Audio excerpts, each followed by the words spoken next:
محمد رسول الله. أنت الرحمن يا الله، أنت الرحيم يا الله، أنت السلام يا الله، أنت العزيز يا الله، أنت القدوس يا الله، أنت الجبار يا الله، أنت الغفور يا الله، أنت الغفار يا الله، أنت العليم يا الله، أنت القهار يا الله، أنت المعطي يا الله، أنت الوهاب يا الله، أنت الشاكر يا الله، أنت الحميد يا الله، أنت الواحد يا الله، أنت الجميل يا الله، لا إله إلا الله محمد رسول الله. نحمده ونصلي على رسوله الكريم، أما بعد، فأعوذ بالله من الشيطان الرجيم. بسم الله الرحمن الرحيم. رب اشرح لي صدري ويسر لي أمري واحلل عقدة من لساني يفقهوا قولي. آج انشاءاللہ ہم اللہ سبحانہ وتعالی کے نام المہیمن پہ بات کریں گے. المہیمن کا لفظ ہیمنہ سے نکلا ہے، جس کا معنی ہے حفاظت کرنا، نگرانی کرنا. اسی لیے المہیمن کو عربی میں عام طور پر الرقیب، الحفیظ، الامین اور الشہید سے تعبیر کیا جاتا ہے. یعنی اللہ سبحانہ وتعالی وہ ہستی ہیں جو اپنی مخلوق پر نگران بھی ہیں، ان کی حفاظت بھی کر رہا ہے اللہ سبحانہ وتعالی، اور ان کو امن دینے والا بھی ہے. قرآن مجید میں اللہ سبحانہ وتعالی فرماتے ہیں ان اللہ کان علیکم رقیبا، بے شک اللہ تعالی ہمیشہ تم پر پورا نگہبان ہے. یعنی وہ اپنی مخلوق کو پیدا کرنے کے بعد ان سے غافل نہیں ہو گیا، بلکہ ان کی پوری پوری حفاظت بھی کر رہا ہے، ان کو امن بھی دیے ہوئے ہے کہ وہ اپنی زندگی میں جس مقصد کے لیے پیدا کیے گئے ہیں وہ مقصد پورا کر سکیں، اور پھر جو کچھ وہ کر رہے ہیں اس کی نگرانی بھی فرما رہا ہے. سورۃ الرعد میں اللہ تعالیٰ فرماتے ہیں افمن هو قائم علی کل نفس بما کسبت، کیا وہ اللہ جو ہر جان پر اس کے اعمال کی نگہبانی فرما رہا ہے، کیا کوئی دوسرا اس کے برابر ہو سکتا ہے؟ یعنی انسانوں میں سے یا جنوں میں سے یا ملائکہ میں سے کوئی بھی ہستی ایسی نہیں کہ جو تمام انسانوں کے تمام اعمال پر پوری طرح نگران ہو. عام طور پر انسانوں کو جب کسی کی نگرانی دی جاتی ہے، مثلا ایک ماں گھر کے اندر اپنے بچوں کی نگران ہوتی ہے، لیکن کوئی بھی ماں سمجھ سکتی ہے کہ اس کی نگرانی کس قسم کی ہوتی ہے. وہ دن رات بھی الرٹ رہے تو بھی بچے کئی قسم کی خرابیاں کر چکتے ہیں. اسی طرح کسی ملک کے اندر، کسی حکومت کے اندر مختلف کاموں پر جو ذمہ دار اور نگران مقرر کیے جاتے ہیں، وہ باوجود کوشش کے اپنی ذمہ داری کو پوری طرح نہیں نبھا سکتے، کیونکہ ان کے اندر اتنی قوت ہے ہی نہیں. اس کے برعکس اللہ سبحانہ وتعالی جس کو نہ نیند آتی ہے نہ اونگ آتی ہے، وہ بندوں کے افعال سے پوری طرح باخبر ہے اور پوری طرح ظاہر اور باطن ہر چیز کو جاننے والا ہے. قرآن مجید میں ایک اور جگہ پر اللہ سبحانہ وتعالی نبی صلی اللہ علیہ وسلم سے خطاب کرتے ہوئے فرماتے ہیں وَتَوَكَّلْ عَلَى الْعَزِيزِ الرَّحِيمِ الَّذِي يَرَاكَ حِينَ تَقُومُ وَتَقَلُّبَكَ فِي السَّاجِدِينَ إِنَّهُ هُوَ السَّمِيعُ الْعَلِيمُ، اور توکل کیجئے اس غالب نہایت رحم والے پر، یعنی رحم فرمانے والی ہستی اللہ سبحانہ وتعالی پر آپ بھروسہ کیجئے. کون ہے وہ اللہ؟ الذی یراک حین تقوم، وہ جو آپ کو اس وقت بھی دیکھتا ہے جب آپ کھڑے ہوتے ہیں قیام کی حالت میں، یعنی اللہ سبحانہ وتعالی کے آگے نماز میں قیام فرما رہے ہوتے ہیں. وَتَقَلُّبُكَ فِي السَّاجِدِينَ، اور سجدہ کرنے والوں کے درمیان جب آپ رکوع اور سجدہ کر رہے ہوتے ہیں اور دوسرے بھی آپ کے ساتھ مل کر رکوع کر رہے ہوتے ہیں، سجدے کر رہے ہوتے ہیں، اللہ تعالیٰ اس وقت بھی آپ کی نگرانی کر رہا ہوتا ہے، اس وقت بھی آپ کو دیکھ رہا ہوتا ہے. اور انہ هو السمیع العلیم، بے شک وہ سننے والا، جاننے والا ہے. لیکن نماز کی حالت میں کتنا کم ہم یہ سوچتے ہیں کہ میرے اس قیام کو اللہ تعالیٰ دیکھ رہے ہیں، میرے اس رکوع میں اللہ سبحانہ و تعالیٰ میری نگرانی فرما رہے ہیں، جب میں سجدے کی حالت میں ہوں تو اللہ تعالیٰ اس وقت بھی میرے پورے حال سے باخبر ہیں کہ میری سوچ اس وقت کیا ہے، میرے خیالوں میں اس وقت کیا ہے، میرے دل کے اندر اس وقت کیا احساس ہے. کیا واقعی اگر میرا سر جھکا ہوا ہے، زمین پر لگا ہوا ہے، تو واقعی میں میرے خیالات اور میرے اندر کا انسان بھی پوری طرح اللہ سبحانہ و تعالیٰ کے حکم کی فرما برداری کر رہا ہے؟ کیا واقعی وہ اس کی عقل اور اس کی سمجھ اور اس کا دل اور اس کے جذبات سب کچھ اللہ سبحانہ و تعالیٰ کے تابع ہیں؟ اسی طرح انسان جب چلتا پھرتا ہے یا دنیا میں اور بہت سے کام کاج کرتا ہے تو کتنی بار یہ سوچتا ہے کہ وہ اللہ سبحانہ و تعالیٰ کی نگرانی میں ہے. اگر ہر انسان اللہ تعالیٰ کی اس صفت کو اچھی طرح سمجھ لے اور اس بات کا یقین کر لے کہ وہ دنیا میں کہیں بھی بھاگ کر جائے، خواہ وہ زمین کے اوپر کہیں اڑ رہا ہو یا زمین پہ کہیں چل رہا ہو یا زمین کے اندر کہیں اتر کر چھپا ہوا ہو یا پھر کہیں پانی میں ہو، وہ ہر حال میں اللہ سبحانہ تعالیٰ کی نظروں میں ہے. اس کا کوئی بھی عمل خواہ وہ چھوٹا ہو یا بڑا اللہ تعالیٰ سے چھپا ہوا نہیں ہے. اور حقیقت یہ ہے کہ اگر یہ ایمان انسان کے اندر پختہ ہو جائے تو انسان کے بہت سے گناہ خود بخود کم ہو جائیں. اللہ تعالیٰ کے حاضر ہونے کا احساس اس کے اندر ایسا تقوی پیدا کرے، ایسا خوف پیدا کرے کہ وہ انسانوں کے ڈر سے نہیں، اللہ سبحانہ تعالیٰ کے ڈر سے ان کاموں کو چھوڑ دے جو اللہ تعالیٰ کو ناپسند ہیں اور جو اس کی مخلوق کو نقصان دینے والے ہیں.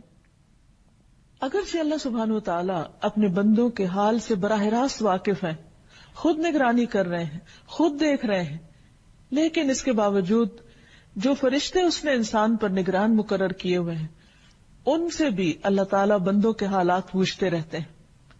یہ بھی اللہ سبحانہ تعالیٰ کی بندوں کے بارے میں ایک خاص رحمت ہے اور اس کی کیئر ہے اور اس کا کنسرن ہے اور اس کی محبت ہے اور اس کی توجہ ہے اپنے بندوں کے حالات پر. ایک حدیث میں آتا ہے رسول اللہ صلی اللہ علیہ وسلم نے فرمایا کہ رات اور دن میں فرشتوں کی ڈیوٹیاں بدلتی رہتی ہیں، یعنی کرام کاتبین کی، اور فجر اور عصر کی نمازوں میں ان کا اجتماع ہوتا ہے، وہ اکٹھے ہوتے ہیں. پھر تمہارے پاس رات کو رہنے والے فرشتے جب اوپر چڑھتے ہیں تو اللہ تعالیٰ ان سے پوچھتا ہے، حالانکہ وہ ان سے کہیں زیادہ اپنے بندوں کے حالات سے خود واقف ہے. وہ پوچھتا ہے، میرے بندوں کو تم نے کس حال میں چھوڑا؟ وہ کیا کر رہے تھے؟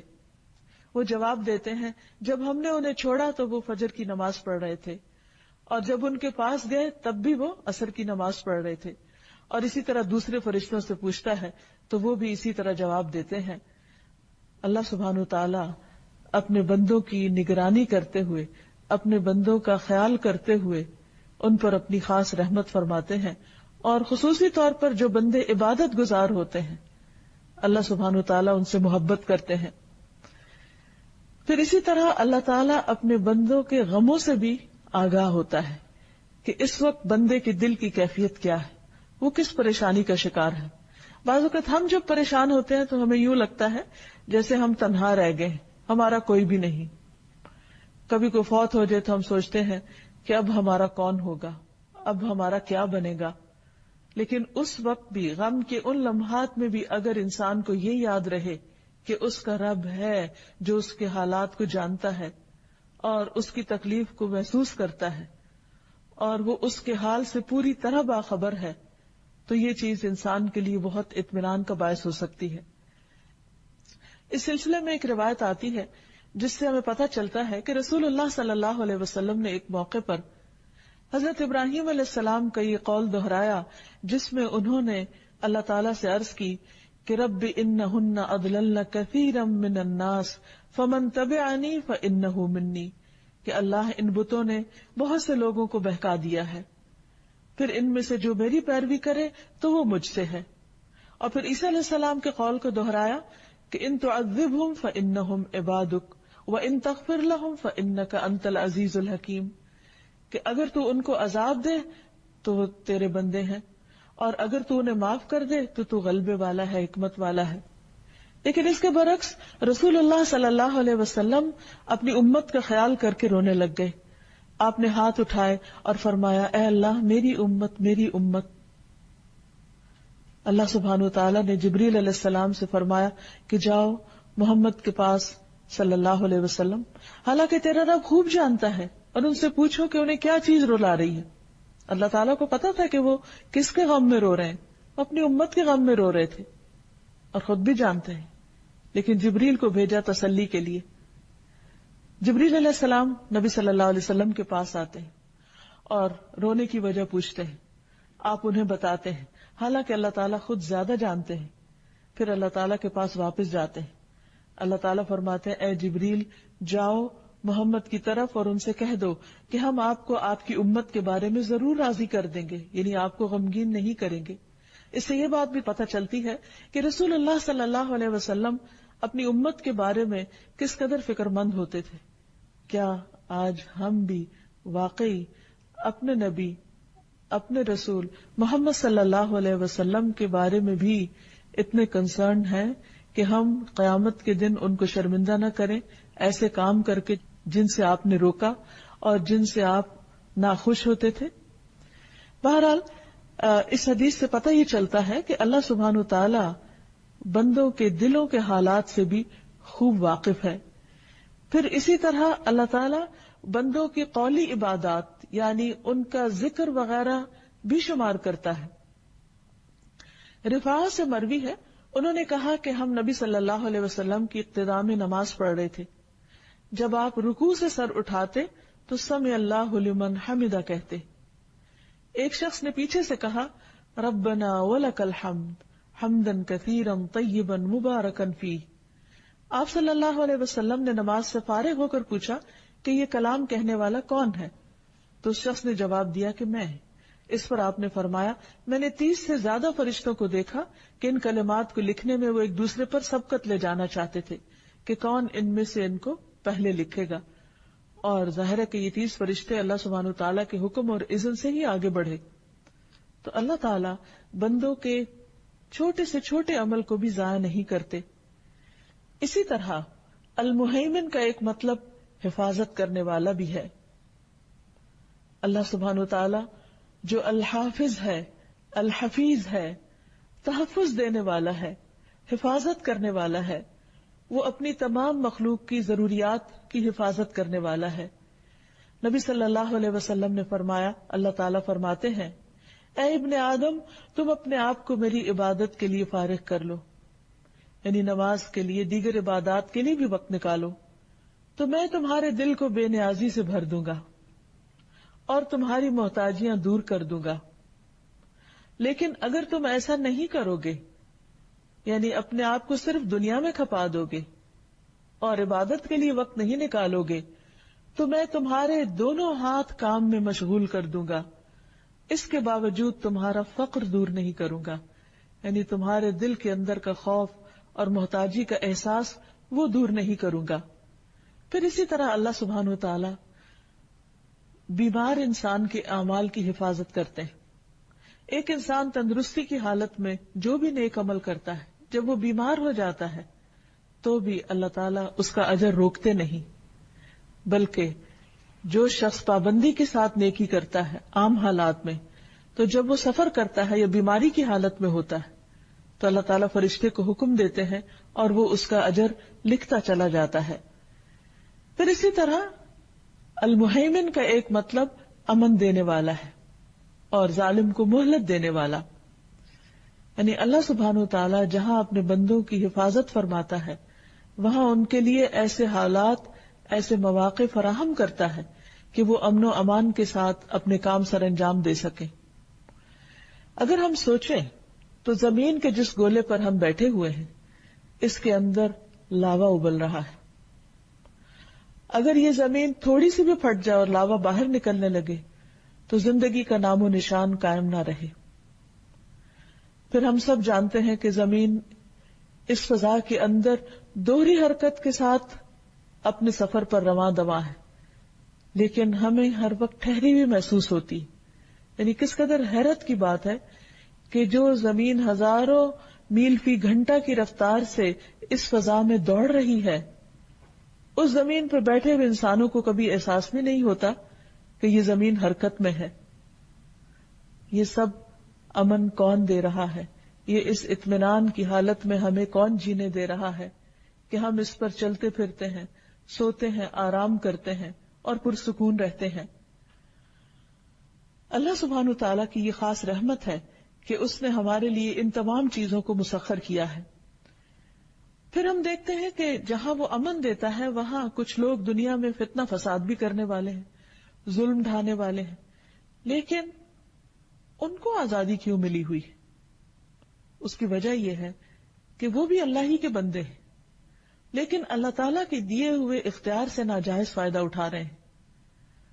یہ بھی اللہ تعالیٰ کی ان پر مہربانی ہے کہ ان کو فوراً نہیں پکڑتا اور ان کو مہلت دیتا ہے، موقع دیتا ہے تاکہ وہ بھی توبہ کر لیں، وہ بھی پلٹ آئیں، باز آ جائیں اور سیدھی راہ پر چل پڑیں۔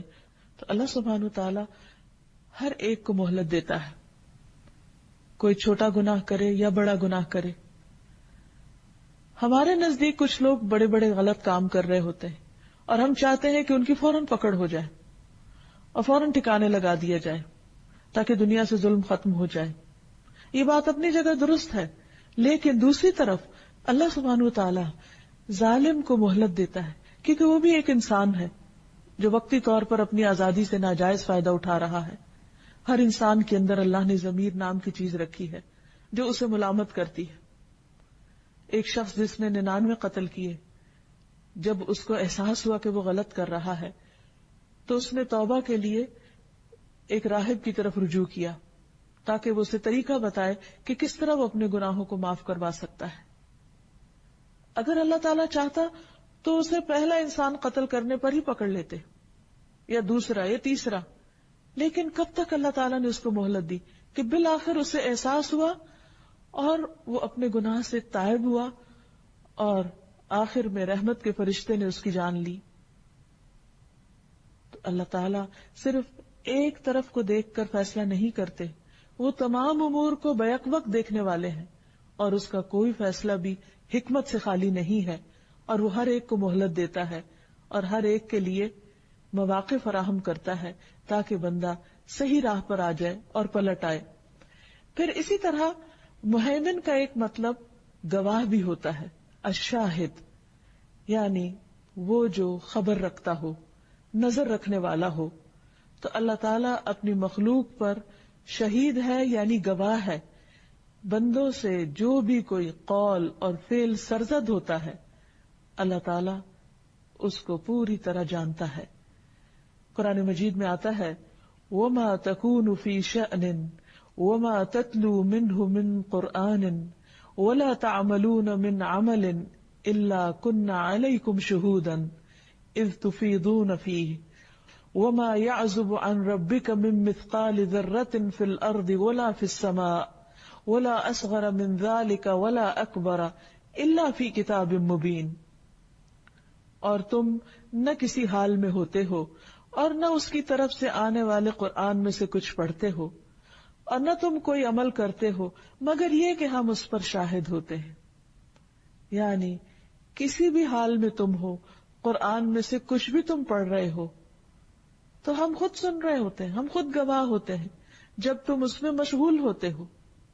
اور تمہارے رب سے کوئی ذرہ برابر چیز نہ زمین میں غائب ہوتی ہے اور نہ آسمان میں، نہ اس سے کوئی چھوٹی چیز اور نہ بڑی چیز، مگر ایک واضح کتاب میں موجود ہوتی ہے۔ تو سوال یہ پیدا ہوتا ہے کہ اللہ سبحانہ و تعالی بندوں کے اعمال پر کیوں گواہ ہے؟ بندوں کے اعمال خود کیوں دیکھ رہے ہیں؟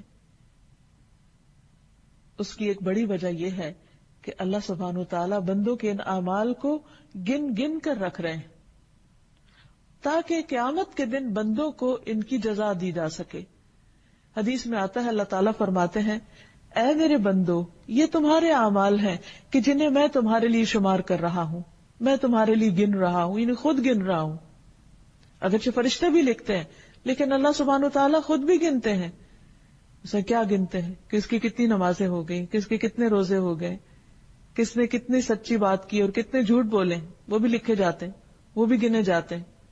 کس نے کتنا صدقہ کیا ہے، کس نے کتنی دفعہ تسبیح پڑھی ہے، تو یہ سب کچھ اللہ سبحانہ وتعالیٰ گن گن کے رکھ رہے ہیں اور فرماتے ہیں کہ میں تمہارے لیے شمار کر رہا ہوں۔ پھر میں تمہیں ان کا پورا پورا بدلہ دوں گا.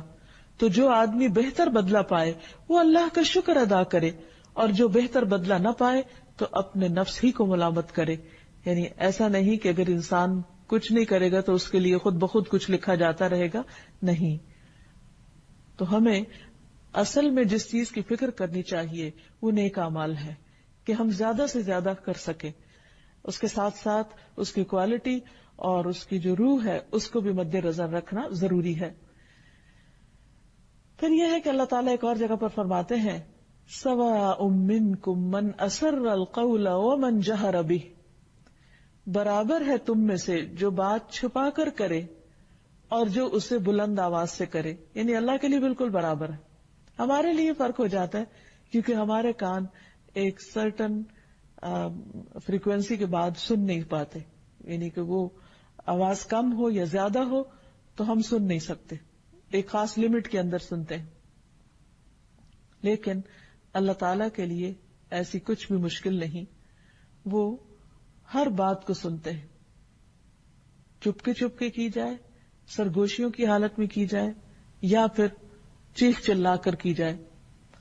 ایک اور جگہ پر فرماتے ہیں واللہ شہید علی ما تعملون، اللہ تعالیٰ پوری طرح شاہد ہے اس پر جو بھی تم کرتے ہو. اور پھر یہ کہ قیامت کے دن یہ سارے اعمال سامنے لائے جائیں گے تو انسان جھٹلا نہ سکے گا کیونکہ اللہ تعالیٰ خود گواہ ہے اس پر. حدیث میں آتا ہے کہ ایک آدمی کو قیامت کے دن لایا جائے گا اور اس سے کہا جائے گا کہ اس پر اس کے صغیرہ گناہ پیش کرو، یعنی اس کے سامنے لا کے رکھے جائیں تو اس کے گناہ پیش کر دیے جائیں گے، اور اس کے جو بڑے بڑے گناہ ہیں ان کو چھپا کر رکھا جائے گا. تو اقرار کروانے کے لیے اسے کہا جائے گا کیا تو نے فلاں دن مثلا سنڈے کو یا منڈے کو یہ کام کیا تھا؟ تو وہ اقرار کر لے گا. انکار کی گنجائش کس کو ہوگی؟ لیکن ساتھ ہی ڈر رہا ہوگا کہ اس کے جو بڑے گناہ تھے ان کا کیا ہوگا. یہ تو چھوٹی چھوٹی چیزیں، اس کو اپنی بڑی بڑی غلطیاں بھی یاد آ جائیں گی. اب اللہ تعالیٰ فرمائے گا کہ اس بندے کے ہر گناہ کے عوض اس کو نیکی دے دو، کیونکہ بندہ جب گناہ کرنے کے بعد توبہ کر لیتا ہے تو اللہ تعالیٰ اس کے گناہوں کو نیکیوں میں بدل دے گا.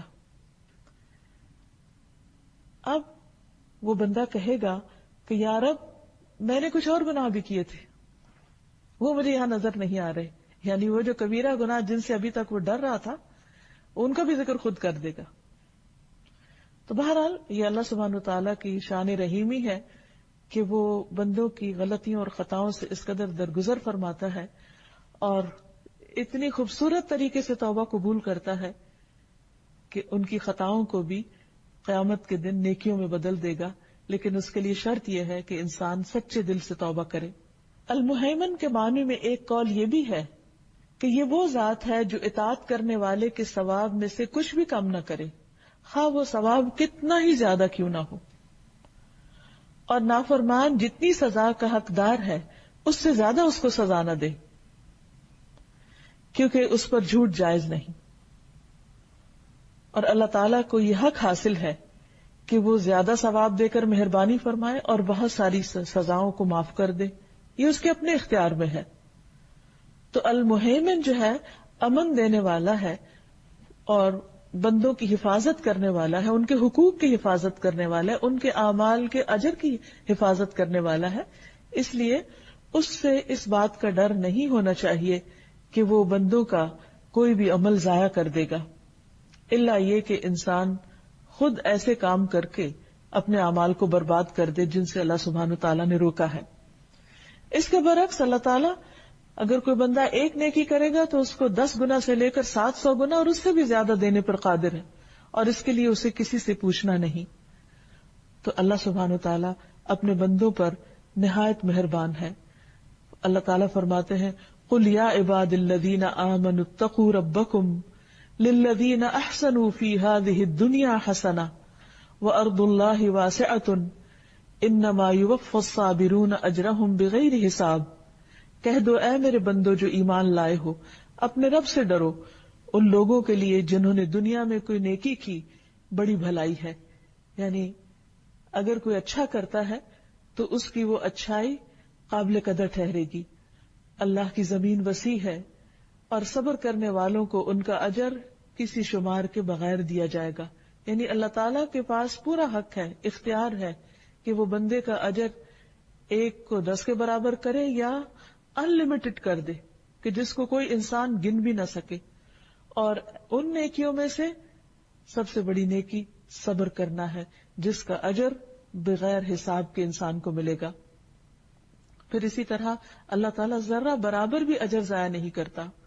یعنی ایک کام میں صرف کرنے والے کا نہیں بلکہ اس کام میں جو دوسروں کا تعاون ہوتا ہے ان کو بھی ساتھ اجر عطا کرتا ہے. مثلا ایک شخص کوئی نیک کام کرتا ہے، اس کو دیکھ کر کوئی اور کرتا ہے، یا ایک شخص کسی کو نیکی کی راہ دکھاتا ہے، تو نیکی کی راہ دکھانے والا اگر خود اس پر عمل کر رہا ہے تو اس کو بھی اجر مل رہا ہے. اور اس راہ دکھانے پر جتنے بھی لوگوں کو وہ راہ دکھاتا ہے، خواہ وہ 100 ہو یا 1000 ہو، ان سب کو بھی اجر عطا فرماتا ہے. تب آپ دیکھیے کہ اس کے خزانوں میں کسی بھی قسم کی کمی نہیں آتی، خواہ وہ ایک چھوٹی سی نیکی پر لاکھوں کو نوازے، جو کہ ایک کرنے والے نے صرف خود نہیں کی، دوسروں کو بھی بتا دی. مثلا اگر کوئی شخص خود سبحان اللہ پڑھ رہا ہے اور وہ دوسروں کو بھی سکھا دیتا ہے کہ تم بھی سبحان اللہ پڑھو، اگر 1000 لوگ اس کے کہنے پر سبحان اللہ پڑھنے لگتے ہیں تو اس شخص کو نہ صرف یہ کہ اپنے سبحان اللہ پڑھنے کا ثواب ملے گا، بلکہ وہ جو 1000 لوگ سبحان اللہ پڑھ رہے ہیں ان کا بھی اجر ان کو ملنے کے علاوہ اس کو بھی ملے گا. تو آپ دیکھیے کہ اللہ سبحانہ وتعالیٰ کی نوازشوں کی کوئی حد نہیں. اور عمل تو عمل ہے، لیکن اگر کوئی شخص نیت بھی کر لیتا ہے تو اس پر بھی وہ اس کو اجر عطا کرتا ہے. تو ہمیں اللہ سبحانہ وتعالیٰ سے ہر حال میں اچھی امید رکھنی چاہیے اور اس سے دعا کرتے رہنا چاہیے اور اس کے ہر نام کے ساتھ اس کو پکارنا چاہیے. انسان ایک دن کے اندر مختلف حالتوں سے گزرتا ہے، اور اگر اللہ تعالیٰ کے ان ناموں کی پہچان ہو تو جس وقت جس حالت میں اسے اللہ تعالیٰ کی کوئی خاص صفت یاد آئے، اس کا کوئی خاص نام یاد آئے، تو اس نام کا واسطہ دے کر یا اس نام کے ذریعے اللہ سبحانہ تعالیٰ سے دعا کرنی چاہیے اور اس کا ذکر کرتے رہنا چاہیے. اگرچہ نبی صلی اللہ علیہ وسلم نے المہیمن کے لفظ کے ساتھ کوئی خاص دعا نہیں کی، لیکن بہت مواقع ایسے ہیں جس میں اللہ تعالیٰ کے حوالے اپنے آپ کو ضرور کیا. مثلاً اپنے سارے معاملات کو بھی اللہ کے حوالے کیا، جسے ایک روایت میں آتا ہے ایک اعرابی نے نبی صلی اللہ علیہ وسلم سے کہا کہ آپ مجھے کوئی دعا سکھا دیجئے، امید ہے کہ اللہ تعالیٰ مجھے اس سے فائدہ دے گا. تو آپ نے فرمایا یوں کہو، اللہم لک الحمد کلہ وإلیک یرجع الامر کلہ، اے اللہ تیرے لیے ہے سب تعریف اور تیری ہی طرف سب کام لوٹتے ہیں، یعنی سارے معاملات تیرے ہی سپرد ہیں. اسی طرح رات کو سوتے وقت بھی اللہم اسلمت نفسی الیک، اے اللہ میں اپنے آپ کو تیرے حوالے کرتا ہوں.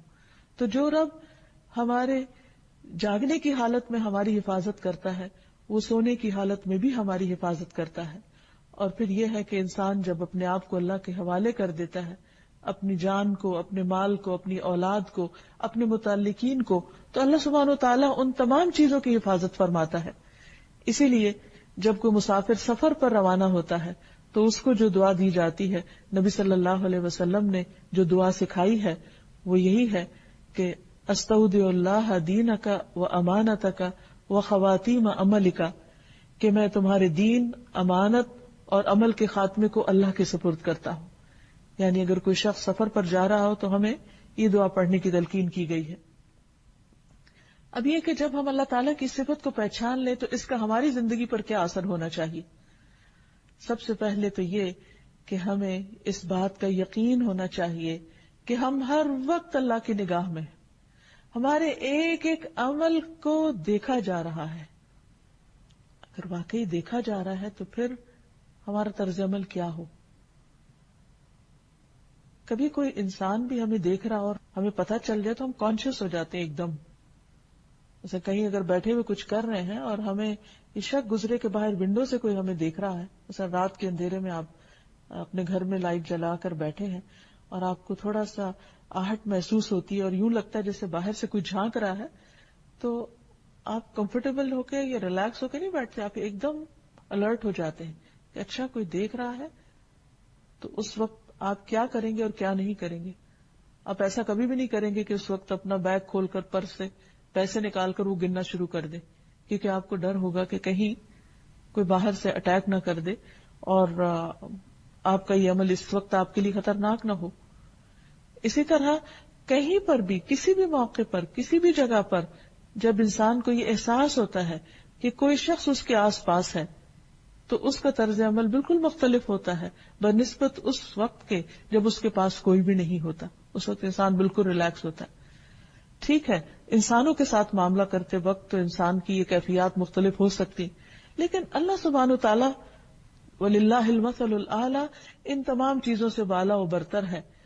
جب ہمیں اس نام کا یقین، ایمان اور اس پر اعتماد ہو جائے تو ہمارے دل کے اندر ایک ایسی کیفیت ہونی چاہیے کہ ہمارے ساتھ یہ احساس ہمیشہ باقی رہے کہ میرا رب حفاظت کرنے والا ہے، میرا رب نگرانی کر رہا ہے، میرا رب اس وقت میرے معاملات کو دیکھنے والا ہے، میں اپنا سب کچھ اس کے سپرد کرتی ہوں۔ اس سے ایک طرف تو ہم کانشیسلی زندگی بسر کریں گے اور دوسری طرف ہمارے اندر ایک امن اور اطمینان کی کیفیت بھی ہوگی۔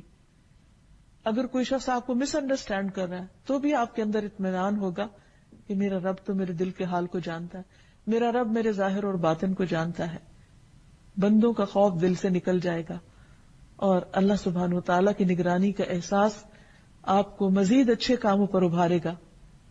اور قرآن مجید میں آتا ہے وَهُوَ مَعَكُمْ أَيْنَمَا كُنْتُمْ وَاللَّهُ بِمَا تَعْمَلُونَ بَصِيرٌ، اور وہ تمہارے ساتھ ہے جہاں بھی تم ہو، اور اللہ ان سب چیزوں کو جو بھی تم کرتے ہو دیکھ رہا ہے، خوب دیکھنے والا ہے۔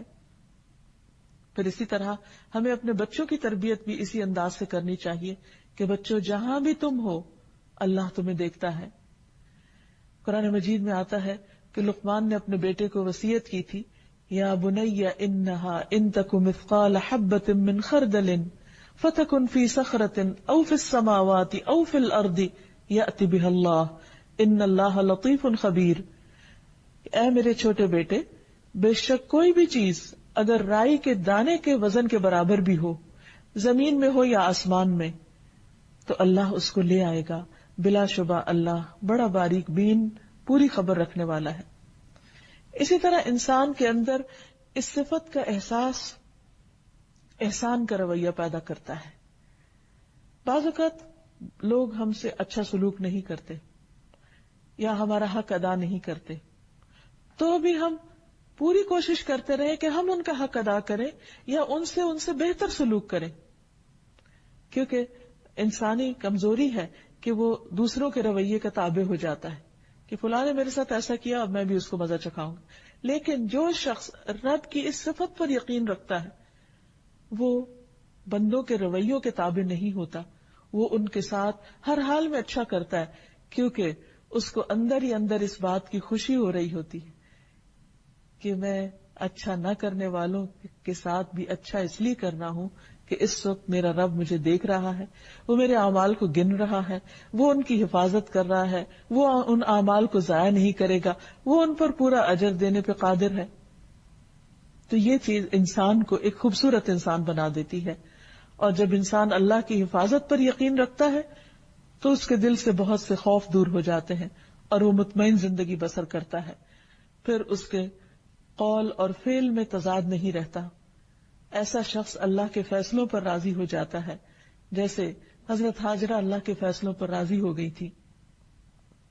ایسا شخص اللہ کو اپنا نگران تسلیم کرتے ہوئے نیکی کے کام کرتا ہے اور گناہوں کے کاموں کو چھوڑ دیتا ہے، اور تنہائی میں بھی غلط کام نہیں کرتا، اور ہمیشہ ہر دم اپنی سوچوں میں، اپنے خیالات میں بھی نیکی کے کام کرنے کے منصوبے بناتا رہتا ہے۔ تو اللہ تعالیٰ سے دعا ہے کہ وہ ہمیں اپنی اس صفت پر پورا پورا یقین عطا کرے تاکہ ہماری زندگی بہت خوبصورت ہو جائے، کیونکہ اصل خوبصورتی دل کی خوبصورتی ہے۔ اگر دل کے اندر یہ احساس ہو جائے کہ میرا رب میرے ساتھ ہے اور وہ ہر چیز کو دیکھ رہا ہے تو پھر اسے بندوں کی پرواہ نہیں رہتی۔ اللہ تعالیٰ ہمیں باعمل بنائے۔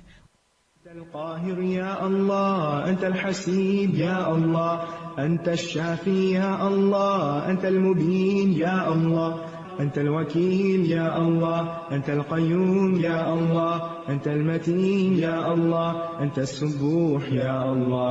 لا إله إلا الله محمد رسول الله، لا إله إلا الله محمد رسول الله. انشاءاللہ اللہ سبحانہ وتعالی کے نام العزیز کے بارے میں بات کریں گے. العزیز کا معنی ہے عزت والا، غلبے والا، قوت والا، وہ جس پر کوئی اور غالب نہ آ سکے. الشدید، القوی، وہ جس جیسا کوئی اور ہے نہیں، اس کی قوت میں، اس کے غلبے میں. وہ جو کچھ کرنا چاہے اسے کوئی روک نہیں سکتا. حقیقت یہ ہے کہ عزت ساری کی ساری اللہ رب العزت ہی کے لیے ہے. قرآن مجید میں اللہ سبحانہ وتعالیٰ کی یہ صفت مختلف اور صفات کے ساتھ بھی آئی ہے. مثلا العزیز الحکیم، عزت والا، غلبے والا اور حکمت والا، یعنی اس کی قوت اور اس کا غلبہ حکمت کے ساتھ ہے. العزیز الحمید، وہ عزت والا ہے، غلبے والا ہے، لیکن اس کے ساتھ تعریف والا بھی ہے. پھر العزیز الوہاب، زبردست ہے، غلبے والا ہے اور بہت زیادہ عطا کرنے والا بھی ہے. پھر العزیز الرحیم، ایک طرف زبردست ہے اور ساتھ ہی رحم فرمانے والا بھی ہے، ایسا نہیں کہ وہ اپنی طاقت کو غلط طور پر استعمال کرے. پھر العزیز العلیم، وہ غلبے والا ہے اور علم والا ہے. العزیز الغفار، زبردست بھی ہے لیکن اس کے ساتھ ساتھ بہت زیادہ بخشش فرمانے والا بھی ہے. حقیقت یہ ہے کہ اللہ سبحانہ وتعالیٰ کے لیے سارے ہی اچھے اچھے نام ہیں. ہمیں اسے ان ناموں کے ساتھ یاد رکھنا چاہیے، اسے پکارنا چاہیے.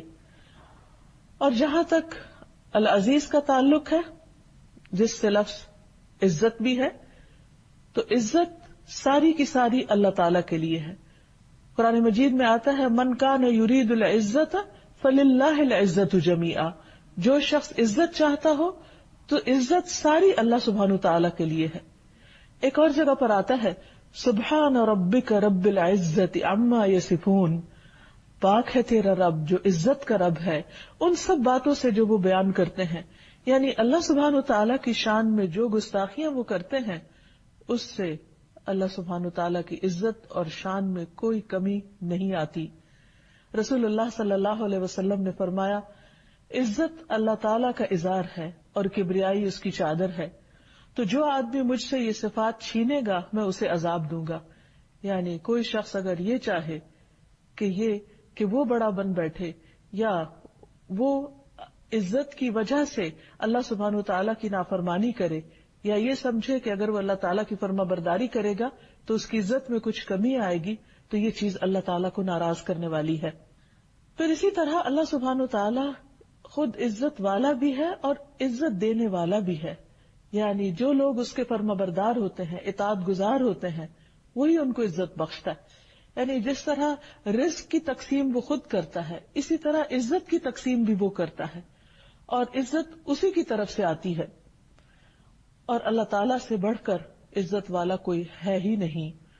اس لیے بندے کا کام کیا ہے، بندے کے اوپر کیا لازم ہے، اس کے اوپر کیا حق آتا ہے کہ وہ اللہ تعالیٰ کی اس صفت کو پہچانے اور اس کو عزت دینے کا حق ادا کرے. اور اس بات پر بھی یقین رکھے کہ انسانوں کو ملنے والی عزت اور ذلت اس سب کا اختیار اللہ تعالیٰ کے پاس ہے. جیسے کہ قرآن مجید میں آتا ہے قل اللہم مالک الملک تؤتی الملک من تشاء وتنزع الملک ممن تشاء وتعز من تشاء وتذل من تشاء بیدک الخیر انک علی کل شیء قدیر. آپ کہہ دیجئے کہ اے بادشاہی کے مالک، تو جسے چاہے بادشاہی دیتا ہے اور جس سے چاہتا ہے بادشاہت لے لیتا ہے، جسے چاہتا ہے عزت دیتا ہے. یعنی عزت کا دینا اللہ سبحانہ تعالیٰ کی اپنی مشیت پر ہے، اور جسے چاہتا ہے ذلیل کرتا ہے. تیرے ہاتھ میں ہی ہر بھلائی ہے، بے شک تو ہر چیز پر پوری طرح قادر ہے. دنیا کے علاوہ آخرت کی رسوائی، اس سے بھی ڈرنا چاہیے، کیونکہ آخرت کی رسوائی اور آخرت کی ذلت تو پوری مخلوق کے سامنے ہوگی. اور جہاں کوئی بھی بچانے والا نہ ہوگا، کوئی بھی ہمارے لیے ترجمان یا وکیل نہیں ہوگا کہ جو ہم سے اس رسوائی کو دور کر سکے. کیونکہ نبی صلی اللہ علیہ وسلم نے فرمایا وَلَا يَعِزُّ مَنْ عَادَيْتَ، کہ جس سے تو عداوت کرے، یعنی اللہ سبحانہ وتعالیٰ جس کا دشمن ہو جائے، جس سے دشمنی کرے، اسے کوئی بھی عزت نہیں دے سکتا. اور ظاہر ہے وہ اپنے دوستوں سے تو دشمنی نہیں رکھے گا، عداوت نہیں رکھے گا. وہ عداوت کس کے لیے ہوگی؟ جو اللہ سبحانہ وتعالیٰ سے، اس کے پیغمبر سے، اس کے دین سے، اس کے کلام سے عداوت رکھنے والے ہیں. یعنی انسان کی اصل عزت اللہ کی فرما برداری میں ہے، اللہ کی اطاعت میں ہے، اللہ کی دوستی میں ہے. اور پھر اللہ سبحانہ وتعالیٰ جس بندے کو عزت دیتا ہے اور جس سے محبت کرتا ہے تو جبریل کو پکارتا ہے آسمان میں اور اس کو بتاتا ہے کہ میں فلاں بندے سے محبت کرتا ہوں، تم بھی اس سے محبت کرو. تو جبریل علیہ السلام اس سے محبت کرنے لگتے ہیں.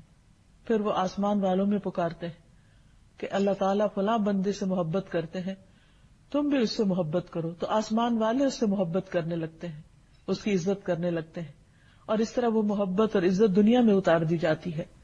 تو حقیقت یہ ہے کہ تقسیم اللہ تعالیٰ ہی کی ہے، جس کے ساتھ جیسا چاہے معاملہ کرے، لیکن یہ یاد رہے کہ اس کا یہ معاملہ حکمت پر مبنی ہے. ایسا نہیں کہ وہ اپنے اس اختیار کو بندوں کے اوپر ظلم کرنے کے لیے استعمال کرے.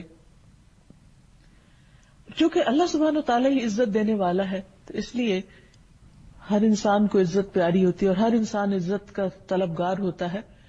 تو ہمیں یہ جاننا ضروری ہے کہ اللہ تعالیٰ کس کس کو عزت دیتا ہے، اور اگر انسان اللہ سے عزت چاہے تو وہ کون سے کام کرے کہ جس سے عزت ملے، اور کون سے کام ایسے ہیں جو اللہ سبحانہ وتعالیٰ کی طرف سے رسوائی کا باعث بنتے ہیں تاکہ انسان ان کاموں کو چھوڑ دے. سب سے پہلی بات تو یہ کہ خود اسلام انسان کو عزت دیتا ہے.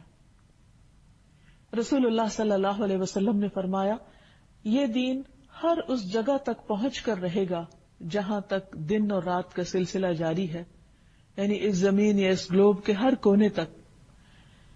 اللہ کوئی بھی کچا یا پکا گھر ایسا نہیں چھوڑے گا جہاں اس دین کو داخل نہ کر دے، یعنی ہر گھر میں اس کا پیغام پہنچ جائے گا،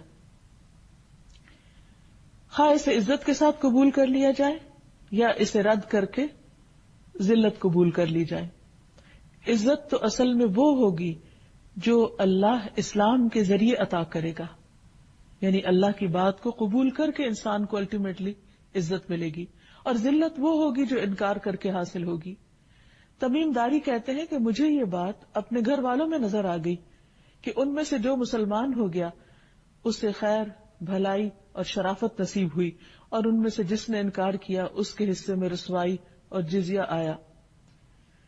پھر یہ کہ اصل عزت اللہ کی اطاعت میں ہے، خواہ بظاہر وقتی طور پر دنیا میں لوگ اس انسان کی عزت نہ بھی کریں، لیکن حقیقت یہ ہے کہ وہ اللہ تعالیٰ کی نگاہوں میں بہت معزز اور مکرم ہوتا ہے.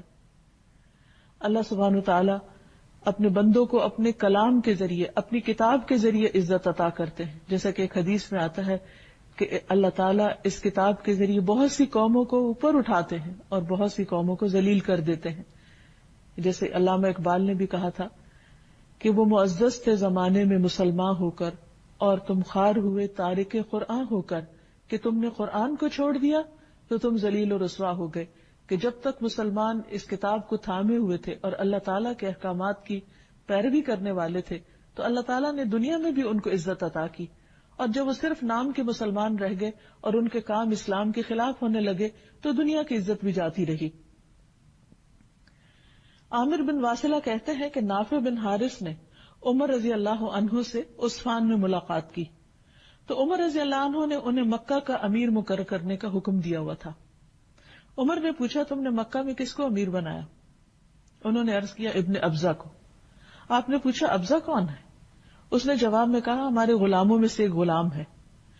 پوچھا تم نے غلام کو ان کا امیر بنا دیا؟ اس نے کہا ہاں، وہ اللہ کی کتاب کا پڑھنے والا ہے اور اس کے فرائض کا عالم بھی ہے. عمر رضی اللہ عنہ نے فرمایا تمہارے نبی نے فرمایا تھا کہ اللہ تعالیٰ اس کتاب کے ذریعے لوگوں کو بلندی عطا کرتا ہے اور اس کتاب کے ذریعے لوگوں کو پست اور ذلیل کرتا ہے. یعنی کہ بڑے بڑے قبائل سے تعلق رکھنے والے اور بڑے بڑے معزز اور شرفاء جو ہیں، آج ان کے پاس وہ عزت نہیں جو ایک غلام کو اللہ تعالیٰ نے اس کتاب کی وجہ سے عطا کی.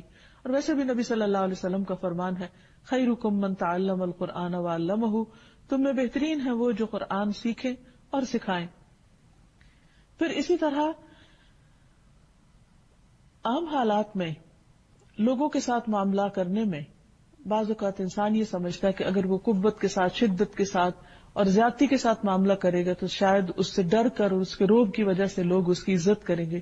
لیکن حقیقت یہ ہے کہ اصل عزت دلوں میں ہوتی ہے، صرف ظاہری عزت نہیں ہوتی.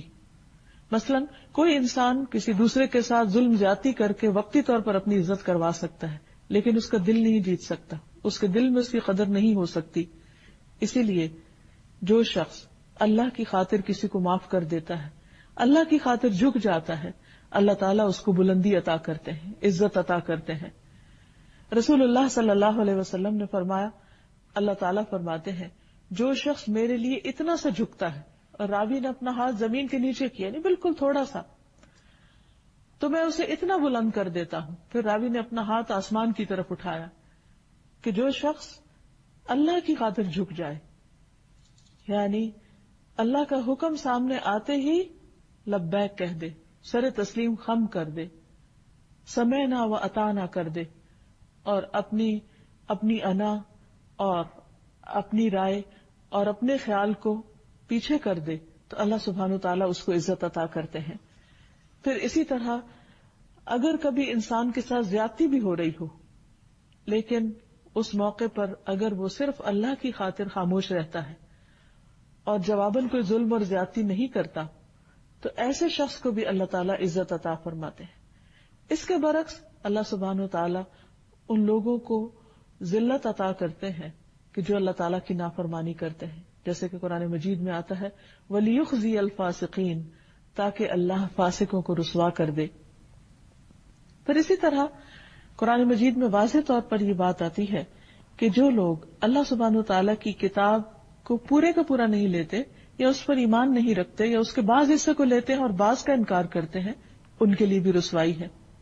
سورۃ البقرہ میں اللہ تعالیٰ فرماتے ہیں أَفَتُؤْمِنُونَ بِبَعْضِ الْكِتَابِ وَتَكْفُرُونَ بِبَعْضٍ فَمَا جَزَاءُ مَن يَفْعَلُ ذَلِكَ مِنكُمْ إِلَّا خِزْيٌ فِي الْحَيَاةِ الدُّنْيَا وَيَوْمَ الْقِيَامَةِ يُرَدُّونَ إِلَىٰ أَشَدِّ الْعَذَابِ وَمَا اللَّهُ بِغَافِلٍ عَمَّا تَعْمَلُونَ.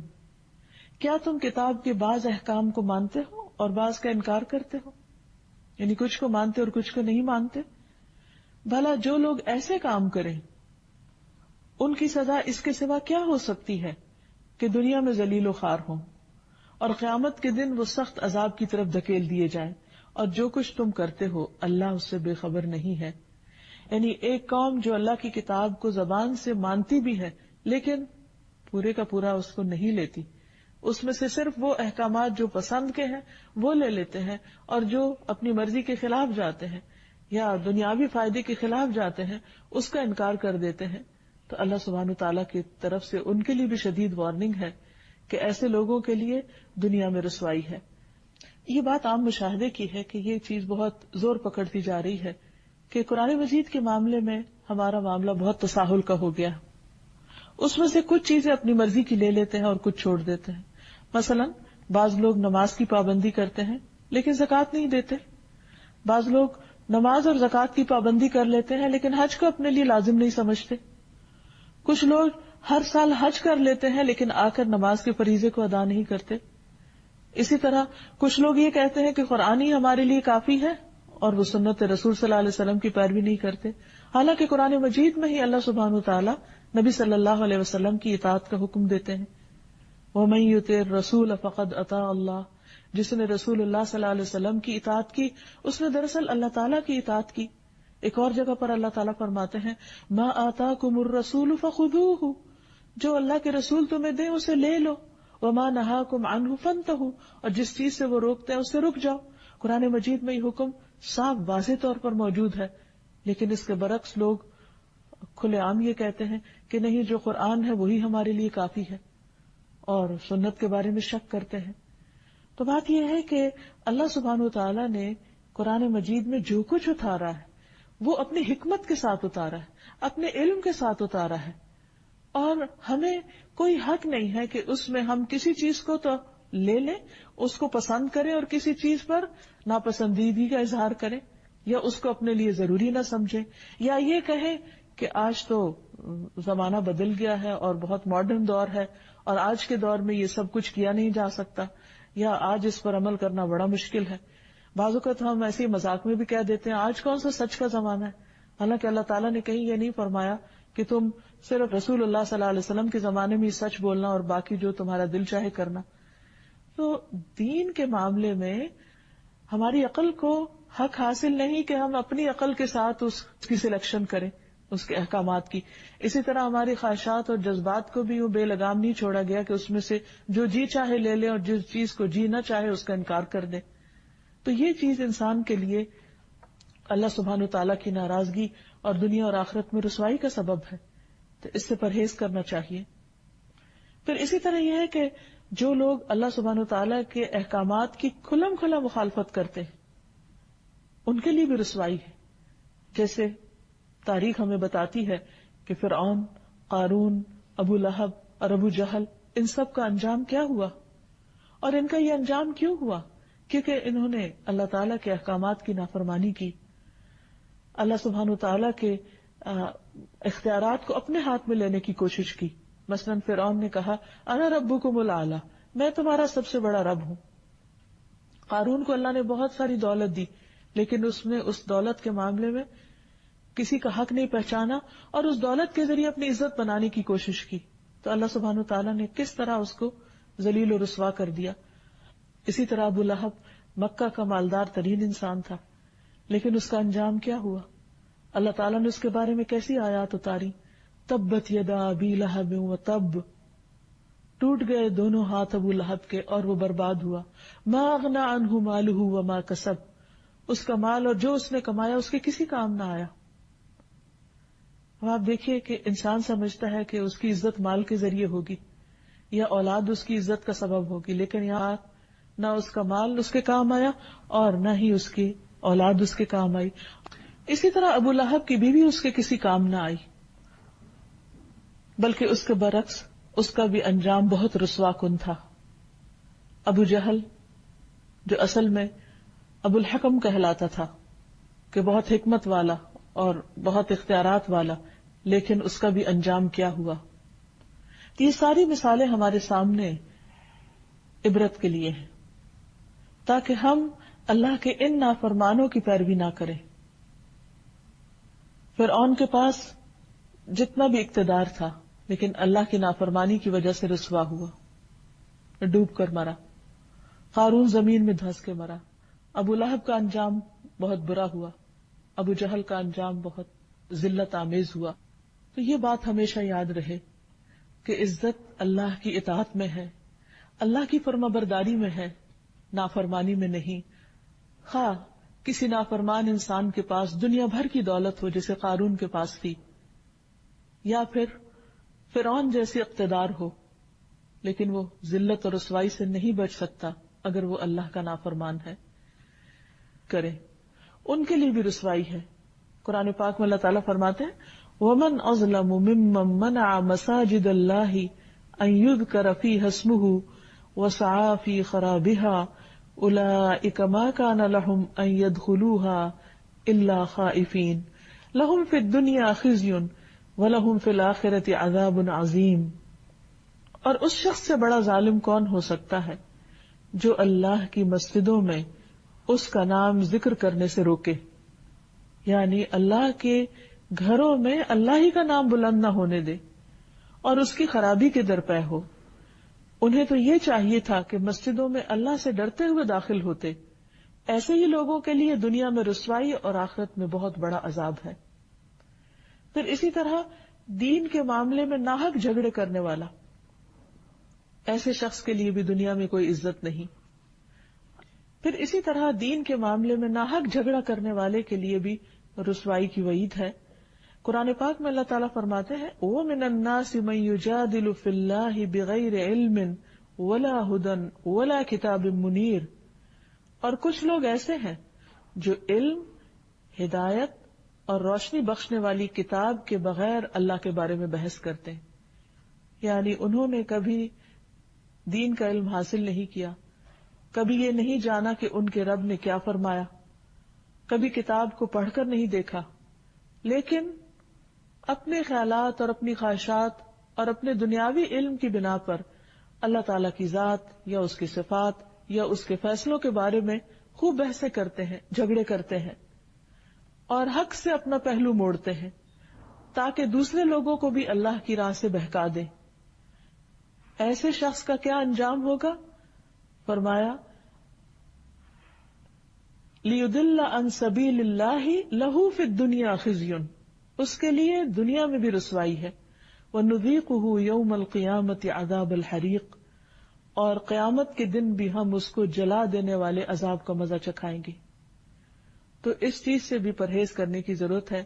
بعض اوقات لا علمی کے ساتھ انسان ایسی باتیں کہنا شروع کر دیتا ہے جو اللہ تعالیٰ کی شان کے خلاف ہوتی ہیں، خصوصاً جب زندگی میں کچھ چیزیں ایسی ہو جائیں یا کچھ حادثات ایسے ہو جائیں جو انسان کے مفاد کے یا انسان کی مرضی کے خلاف ہوں، تو پھر بعض اوقات لوگ اللہ سبحانہ وتعالیٰ کو بلیم کرنے لگتے ہیں کہ اس نے ہمارے ساتھ انصاف نہیں کیا یا ہمارے ساتھ بہت زیادتی ہو گئی یا ظلم ہو گیا ہے۔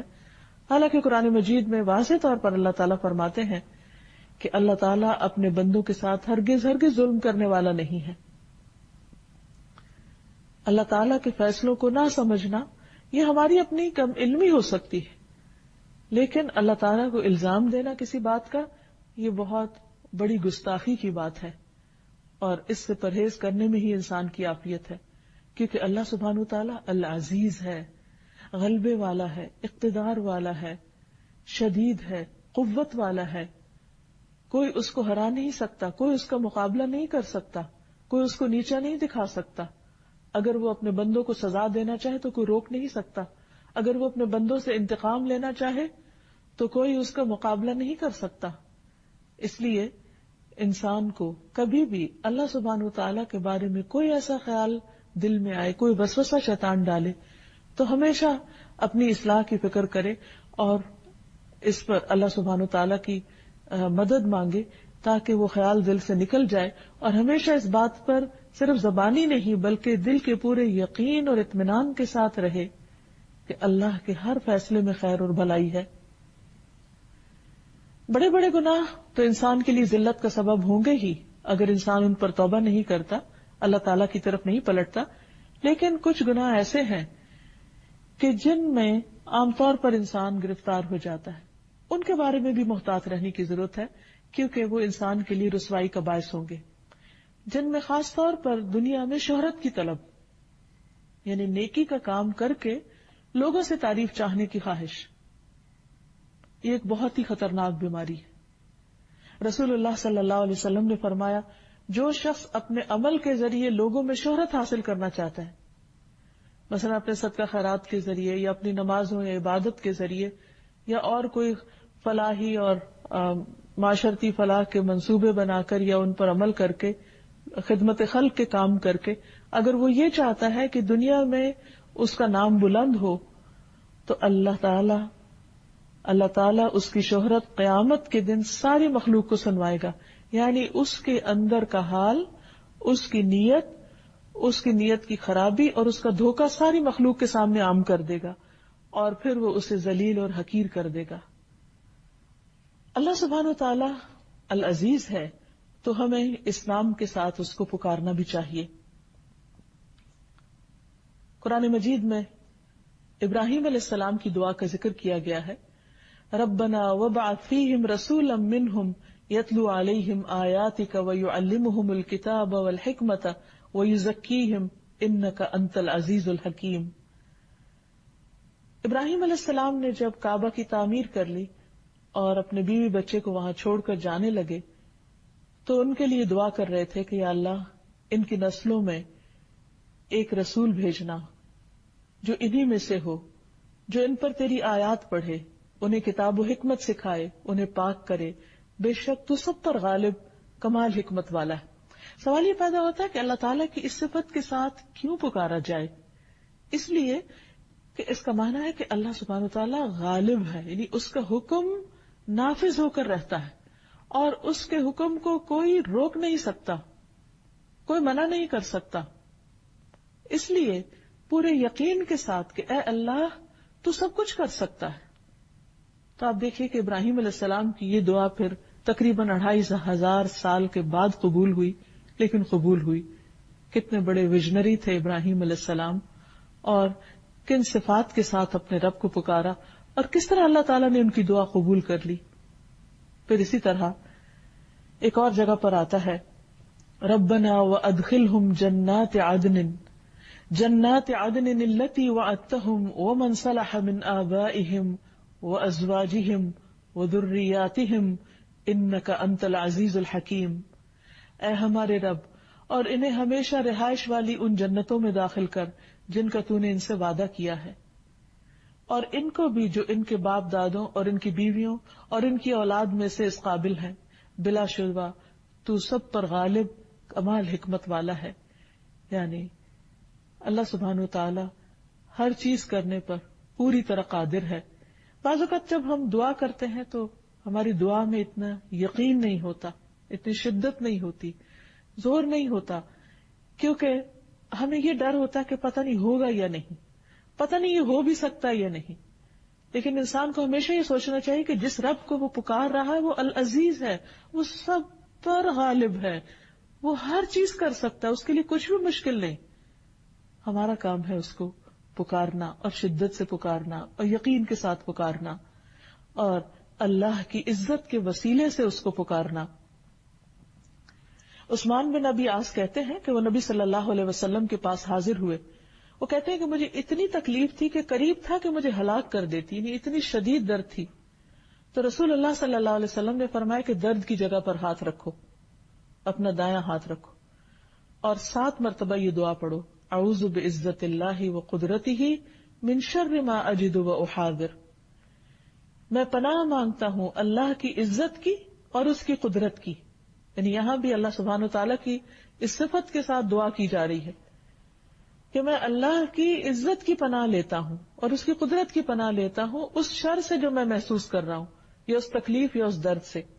تو وہ کہتا ہے کہ میں نے اسی طرح کیا تو اللہ تعالیٰ نے میری تکلیف فوراً دور کر دی. اس کے بعد سے میں ہمیشہ اپنے اہل و عیال اور دوسروں کو اس چیز کا حکم دیتا ہوں. یعنی بعض دعائیں اتنی تاثیر والی ہوتی ہیں، اور بعض اوقات اللہ تعالیٰ کو اس کی کسی خاص صفت کے ساتھ پکارنا اتنا کارگر ہوتا ہے کہ وہ دعا فوراً قبول ہو جاتی ہے. پھر اسی طرح رسول اللہ صلی اللہ علیہ وسلم رات کو یہ دعا کیا کرتے تھے، اعوذ بعزتک الذی لا الہ الا انت الذی لا يموت والجن والانس يموتون. میں تیری عزت کی پناہ میں آتا ہوں، تیرے علاوہ کوئی معبود نہیں، وہ ذات کے جس پر موت نہیں آ سکتی، اور تمام جن و انس مر جائیں گے. آپ بھی آزما کر دیکھیے، اگر کسی وقت دل پر کوئی بوجھ ہو، خوف محسوس ہو رہا ہو، تو فوراً اپنے آپ کو اللہ سبحانہ وتعالیٰ کی عزت کی پناہ میں دیں، اور وہ آپ کے لیے کافی ہو جائے گا. پھر اسی طرح ابن عباس سے روایت ہے، حضرت عباس رسول اللہ صلی اللہ علیہ وسلم کے چچا ہیں، ان کے بیٹے عبداللہ بن عباس جو مفسر قرآن ہیں، جن کے لیے نبی صلی اللہ علیہ وسلم نے خاص دعا کی تھی. تو انہوں نے یہ حدیث روایت کی کہ رسول اللہ صلی اللہ علیہ وسلم یہ دعا مانگا کرتے تھے، اللہم لک اسلمت وبک آمنت وعلیک توکلت والیک انبت وبک خاصمت اللہم انی اعوذ بعزتک لا الہ الا انت ان تضلنی انت الحی الذی لا یموت والجن والانس یموتون. اللہ، میں نے تیری فرما برداری کی، تیری بات مانی، تجھ پر ایمان لایا، تجھ پر توکل کیا، تیری ہی طرف رجوع کیا اور تیری ہی مدد سے لڑا. اے اللہ، میں تیری عزت کے ذریعے اس بات سے پناہ مانگتا ہوں کہ تو مجھے گمراہ کر دے. تیرے سوا کوئی معبود نہیں، تو زندہ ہے جسے موت نہیں، اور جن و انس سب مر جائیں گے. تو یہ بھی ایک بہت ہی زبردست دعا ہے کہ جس میں اللہ تعالیٰ کی عزت کا واسطہ دیا گیا ہے. اور اس میں جس چیز سے بچنے کی دعا ہے وہ یہ کہ اللہ تو مجھے بھٹکانا نہیں، یعنی مجھے سیدھا راستہ دکھانے کے بعد اس سے پھیرنا نہیں۔ پھر اسی طرح بعض اوقات انسان کے اوپر ایسے حالات آتے ہیں کہ اس کی عزت خطرے میں پڑ جاتی ہے، اسے دشمنوں کا خوف ستاتا ہے اور اس کے لیے پریشانی بہت بڑھ جاتی ہے۔ ایسے میں بھی نبی صلی اللہ علیہ وسلم نے ہمیں ایک بہت خوبصورت دعا سکھائی ہے۔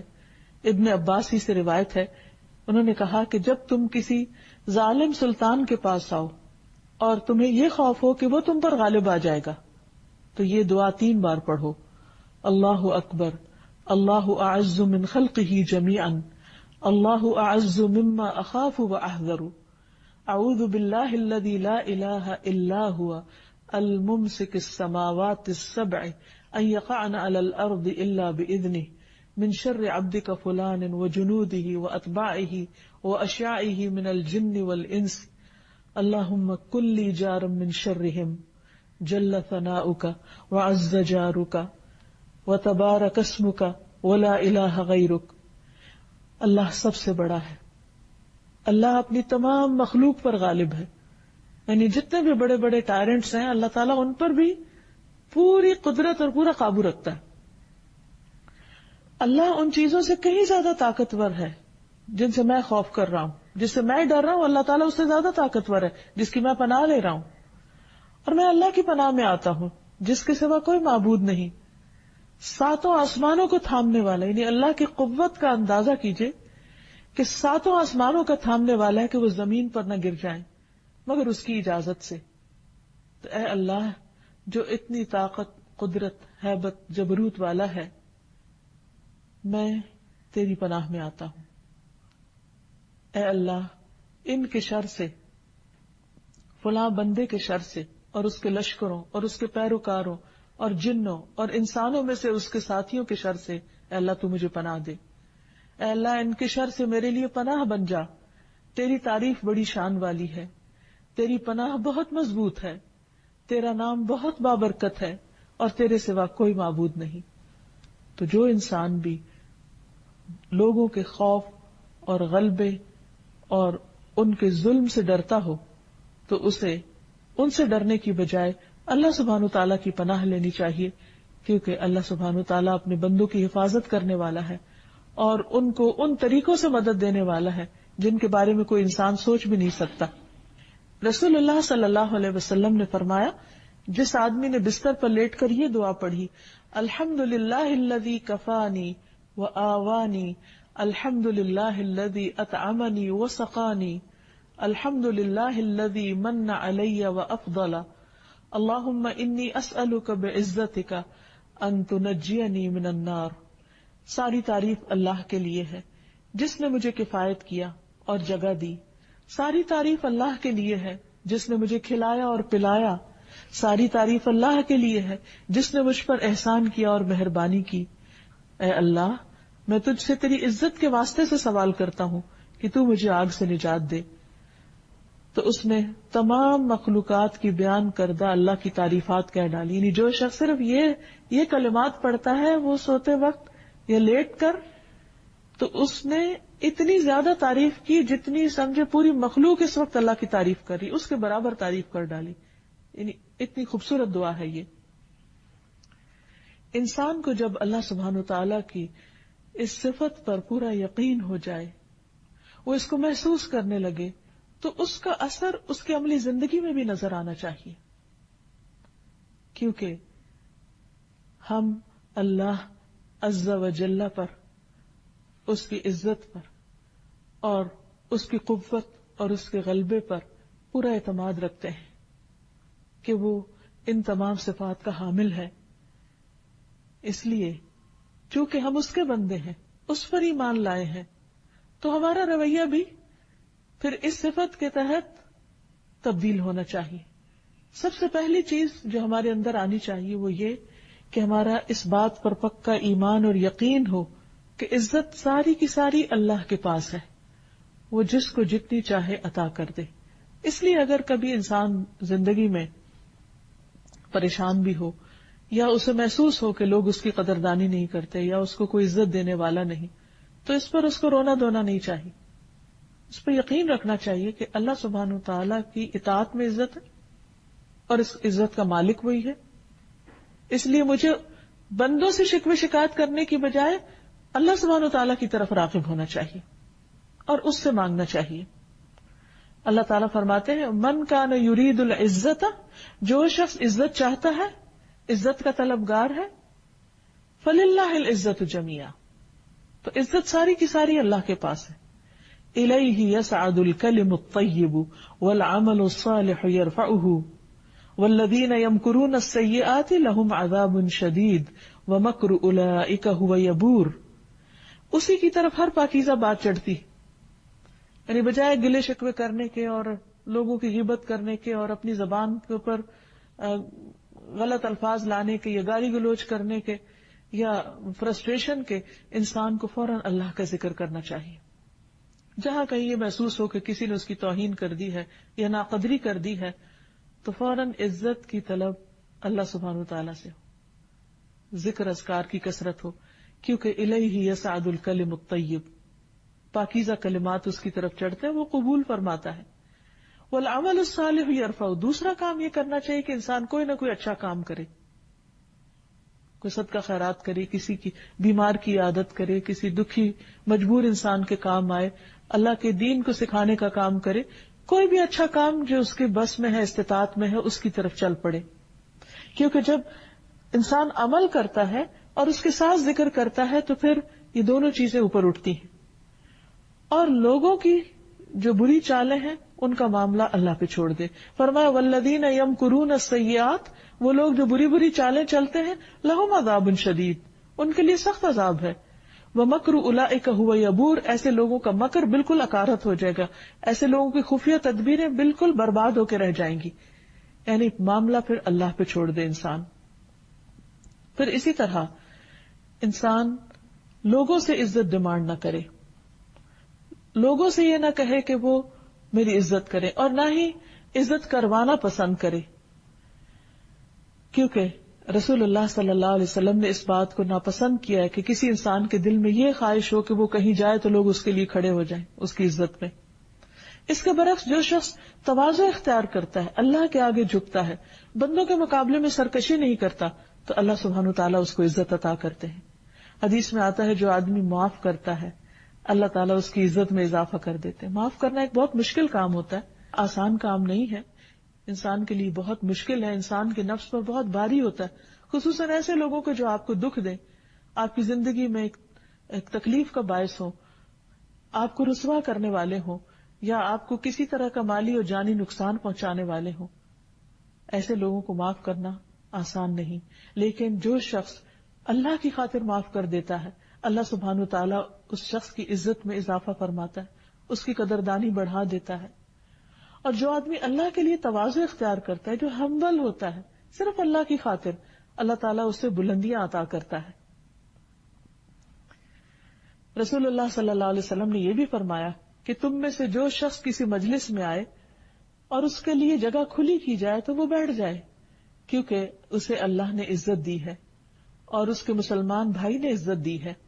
اگر اس کے لیے جگہ کشادہ نہ کی جائے، کوئی اس کو لفٹ نہ کرائے، تو دیکھے کہ جہاں بھی مجلس میں جگہ ہے وہاں بیٹھ جائے اور اس کو اپنی عزت کے خلاف نہیں سمجھے انسان.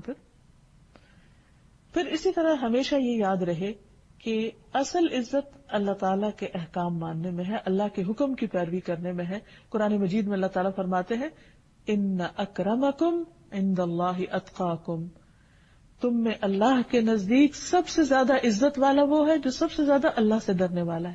کیونکہ جب انسان اللہ سے ڈرتا ہوگا تو اللہ سبحانہ وتعالیٰ اس کا مقام لوگوں کے دلوں میں بھی بڑھا دے گا اور خود اپنے ہاں بھی اس کو معزز لوگوں میں شامل کرے گا. پھر اسی طرح یہ ہے کہ انسان اس بات کا بھی خیال رکھے کہ اللہ تعالیٰ نے جن لوگوں کو عزت دی ہے ان کی بھی عزت کرے، یعنی کسی کی عزت اور کسی کے مقام اور کسی کے رتبے سے حسد نہ کرے، کیونکہ یہ اللہ کی تقسیم ہے نا، اللہ تعالیٰ جس کو چاہتا ہے دیتا ہے. تو اگر اللہ نے بندوں میں سے کسی کو عزت دی ہے تو اس کی عزت کو نقصان پہنچانے کی فکر نہ کرے. کیونکہ بہت سے لوگوں کا حال یہ ہوتا ہے کہ جب وہ دیکھتے ہیں کہ کسی کی عزت ان سے زیادہ ہو رہی ہے تو وہ اس سے حسد کرنے لگتے ہیں اور پھر ان کے خلاف جھوٹے الزامات کی کا طوفان برپا کر دیتے ہیں تاکہ اس کی عزت میں کسی طرح کمی ہو جائے. تو یہ اس شخص کے ساتھ نہیں، دراصل اللہ سبحانہ وتعالیٰ کے فیصلے کو ناپسند کرنا ہے. پھر اسی طرح یہ ہے کہ جنرلی اپنے سے بڑوں کی عزت کرنی چاہیے، چاہے وہ عمر میں بڑے ہوں یا علم میں بڑے ہوں یا دنیاوی اعتبار سے اللہ تعالیٰ ان کو کوئی مقام اور مرتبہ ایسا دے تو ان کی بھی عزت کرنی چاہیے. خصوصی طور پر بزرگوں کی عزت، کیونکہ اللہ سبحانہ وتعالیٰ نے عمر میں بڑے لوگوں کو چھوٹوں پر مقام اور مرتبہ دیا ہے. ابن عمر کہتے ہیں کہ ایک مرتبہ میں نے دیکھا کہ رسول اللہ صلی اللہ علیہ وسلم مسواک فرما رہے تھے. اس کے بعد آپ نے وہ مسواک سب سے بڑی عمر کے آدمی کو دی، یعنی خود کرنے کے بعد اس کو دے دی، اور فرمایا کہ مجھے جبریل علیہ السلام نے حکم دیا ہے کہ میں یہ مسواک بڑے کو دوں. پھر اسی طرح یہ ہے کہ اللہ کے بندوں اور مخلوق کو اس نام سے اللہ کو پکارنا اور اس صفت سے پہچاننا جو ہے یہ بھی اللہ تعالیٰ کو پسند ہے. نبی صلی اللہ علیہ وسلم اللہ تعالیٰ کی عزت کی قسم کھاتے تھے، جبریل علیہ السلام رب کی عزت کی قسم کھاتے ہیں، انبیاء اس وصف سے اپنے رب کو پکارتے ہیں، ابراہیم علیہ السلام اپنے رب کی عزت کی قسم کھاتے ہیں، جنت اس وصف سے اپنے رب کو پہچانتی ہے. حتیٰ کہ ابلیس تک نے اللہ سبحانہ تعالیٰ کی جو قسم کھائی تو کہا بعزتک و جلالک، یعنی اللہ سبحانہ تعالیٰ کی عزت کی قسم کھائی. تو اللہ تعالیٰ ہمیں بھی اپنے اس نام کی بہترین پہچان کروا دے، اور اللہ تعالیٰ اپنے رسول کی، اپنے کلام کی اور اپنے دین کی اور دین والوں کی عزت کی ہمیں توفیق عطا فرمائے. وآخر دعوانا ان الحمد للہ رب العالمین. أنت القاهر يا الله، أنت الحسيب يا الله، أنت الشافي يا الله، أنت المبين يا الله، أنت الوكيل يا الله، أنت القيوم يا الله، أنت المتين يا الله، أنت السبوح يا الله، لا إله إلا الله، محمد رسول الله.